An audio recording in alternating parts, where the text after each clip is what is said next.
Hello everyone.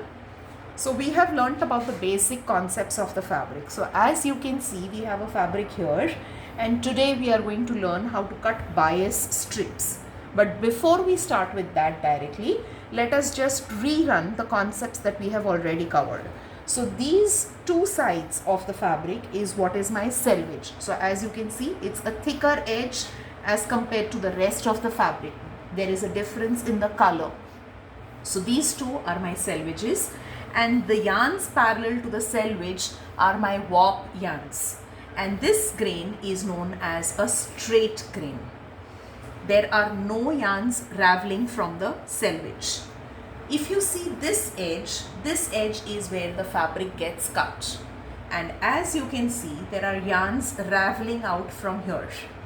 The yarns running in this direction perpendicular to the selvage are known as the weft yarns, and since they run crosswise, the grain is also known as a cross grain.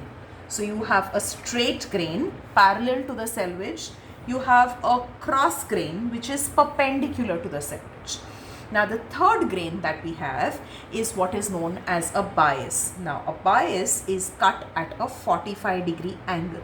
So if you see, I am folding the fabric like so at an angle of 45 degrees, keeping my selvage at that perpendicular angle. So this automatically comes as an angle of 45 degrees. So when I cut this out, this edge is what is going to be known as my bias. Now if you notice, the stretch on the bias is extremely good in the fabric. So we use bias strips for finishing of necklines, for edges which are curved, because this strip will then stretch and will adapt to the shape of the garment. So how do you go about cutting the bias strip? So you simply fold the fabric like this at an angle of 45 degrees, and then you cut out this triangular piece, and then you can start cutting out the bias strips. Now for ease, I have already done the marking on the reverse side of the fabric. I have done the marking in ink for better visibility in the video, but please remember, you are not going to use any pen or pencil for marking on the fabric. You will use a tailoring chalk only. So I had folded the fabric like so at 45 degrees, and I had done my first marking, and after that I have marked the required width for my bias strip.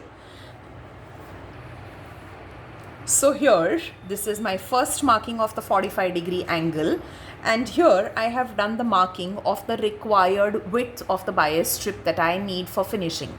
Typically, we need a width of 3 centimeters for a bias piping, and for a facing, you would require a width of 3.5 centimeters. So you can just take a fabric cutting scissor and directly cut along this edge, and you can cut out your bias strips. Now once you cut out this triangular piece, you can also cut out smaller bias strips from this triangular piece also. So this is how you are going to cut your bias strips.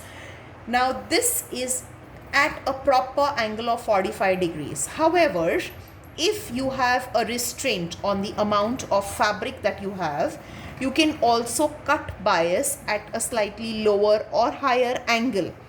That will not be known as your true bias. However, it can be used if you are running short of fabric. So if you see this is my bias strip, and if you see how it stretches, you can just see how it moves beautifully.